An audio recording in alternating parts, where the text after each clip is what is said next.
Just check. Yeah. Take your time. And Google's also collecting. I mean, everyone's collecting all your data. Everyone's collecting. Yeah. We don't realize that when we agree to the data. terms and services, we're basically Giving it to who signing knows what. away our digital identity. Pretty much. Not even our rights to our own freedom. Like, they know everything you've searched, everything you've looked at, everything you've read, everything you listened to, every person you called, every picture you have, everything, you know? So, like, if you think about it, it's invasion of privacy, but to a whole new level where it escapes the legal boundaries in a way. They'll say that it is legal because we've signed the terms and services. Pretty much. So their excuse is, look, basically our users have agreed to this. They could have read the terms and services. They didn't want to use our services. They didn't have to.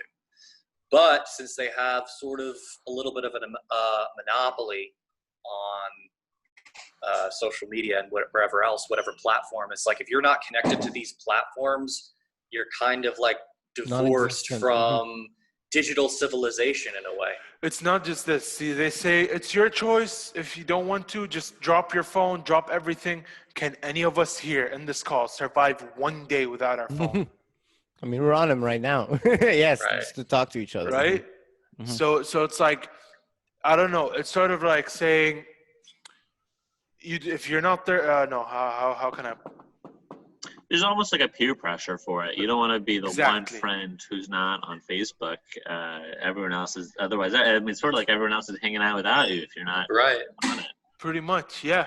And it's not just that. It's more of a like, how can I put this? It's like they make you so dependent on something, yet they make it your choice to, buy it or not, be a part of it or not.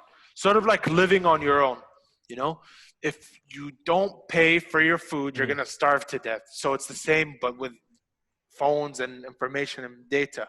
If you don't have a phone, you're going to be way behind. You're going to be like less in contact with people. You're going to be, which is more of a need than a want. It's more of a necessity, less of a luxury in 2020, So this is, I think, something that's totally unaddressed.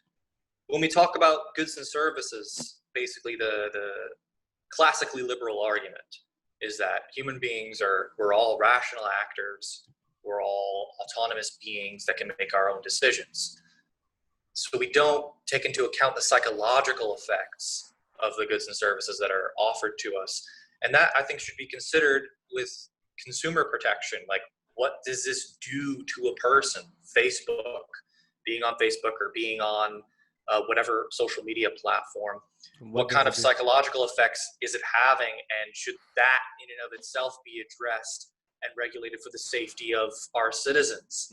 Because otherwise it's just a free fall, and it could be addictive in the same way that cigarettes can be addictive, and cigarettes were properly controlled. And they were improperly uncontrolled for decades. But, the argument was, well, people can choose to smoke. People make the choice. It's not in the government's purview to make laws constricting somebody's ability to smoke.